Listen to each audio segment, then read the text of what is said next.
Simulación de las interferenciales tetrapolares. Vamos a hacer una simulación de las corrientes interferenciales clásicas tetrapolares, de cómo se hace la interferencia dentro del organismo, y lo vamos a simular con el LT-Space 4. Lo primero que tenemos que hacer es abrir un esquema nuevo, y en ese esquema vamos a empezar colocando lo que sería una portadora. Vamos a poner una fuente de corriente, vamos a imitar a una aplicación en corriente constante, y esta fuente de corriente la vamos a colocar más o menos por aquí, la vamos a rotar y la colocamos en ese punto. Vamos a empezar a darle valores con el botón derecho, y primero que sea de tipo sinusoidal, le vamos a dar unos 20 miliamperios y 4000 hercios, que es la portadora típica de las interferenciales. Ya tenemos las características. A ver qué se nos ha escondido. Vamos a sacarlo de ahí.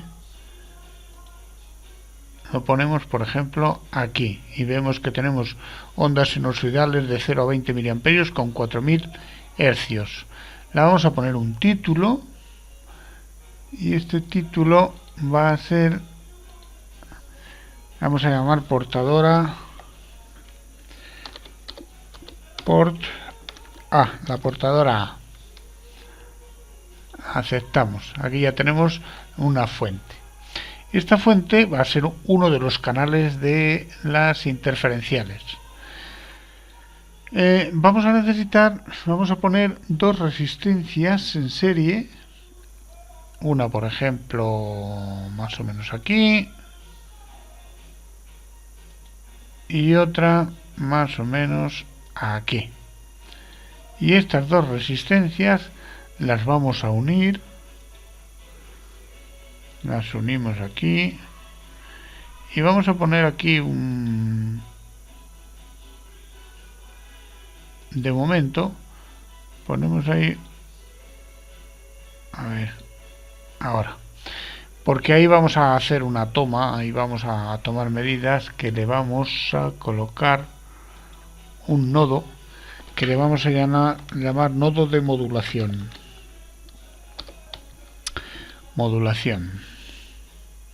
Y ese nodo será, digamos, una referencia que vamos a medir. Ahí tenemos la modulación.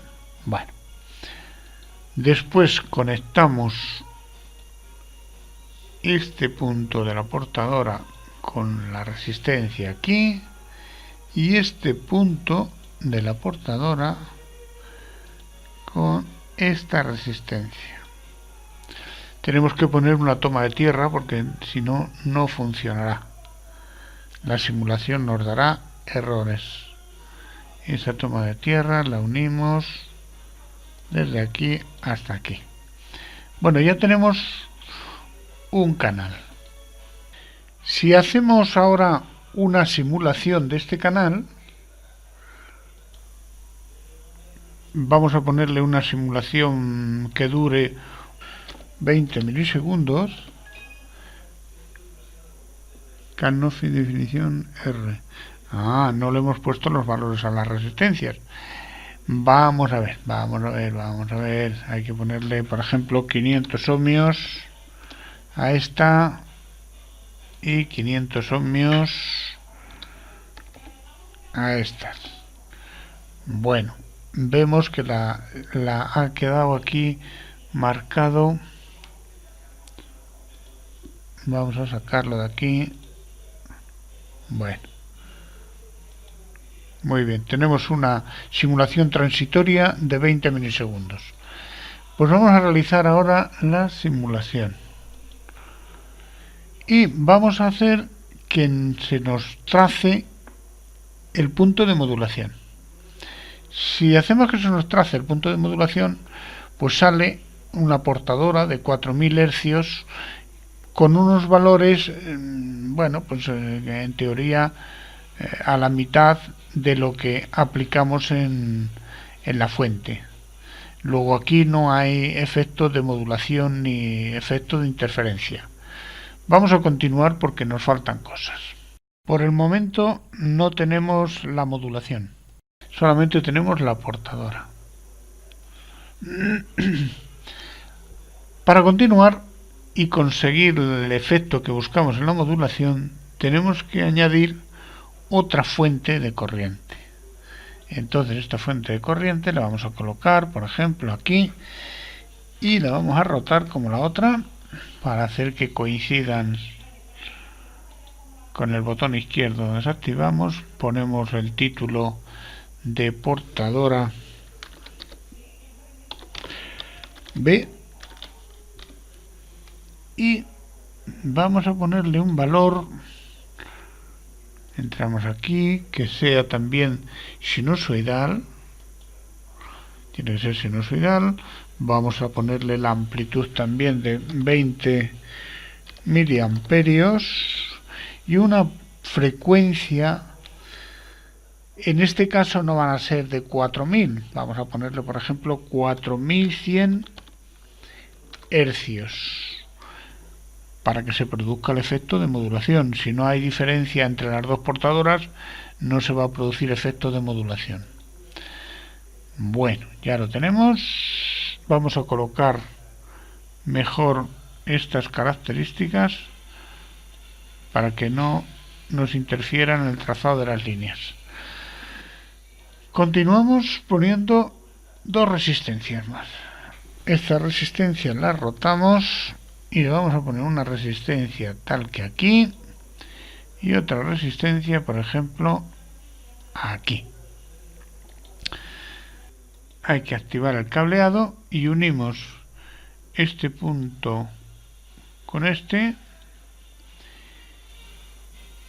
punto lo unimos con esta otra resistencia y este punto con este.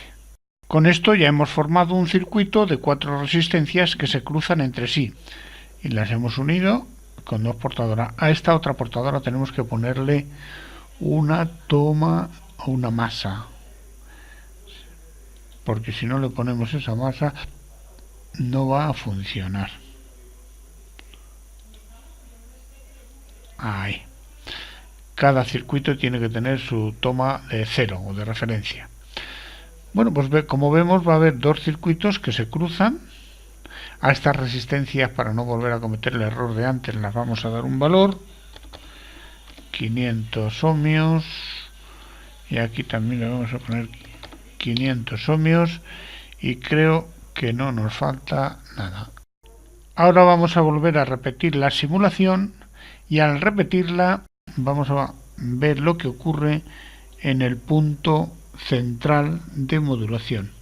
¿Cuál es el voltaje de modulación? Y ahora ya aparece el efecto de modulación. Si nosotros aquí ponemos un punto aquí, vemos que aparece una modulación, pero no es al 100%. Sin embargo, la modulación que aparece en este punto, vemos que es una modulación al 100%. Si queremos ver qué ocurre cuando, digamos, lo que sale de las fuentes, vemos que en las fuentes no tienen ninguna modulación, tienen la portadora sin modulación. Pero según nos vamos acercando al centro, a la zona de cruce, justo en ese punto aparece el efecto de la modulación. Con esto podemos entender en qué consiste el efecto de modulación con las interferenciales cuando se cruzan dentro del organismo. Podríamos decir que si nosotros colocamos aquí, vamos a poner una línea continua, y esa línea continua hacemos un circulito, podríamos decir que en este círculo es donde se nos va a producir el efecto de máxima modulación. Y podríamos considerar que el organismo está formado, círculo, el organismo estaría formado por un espacio tal que así.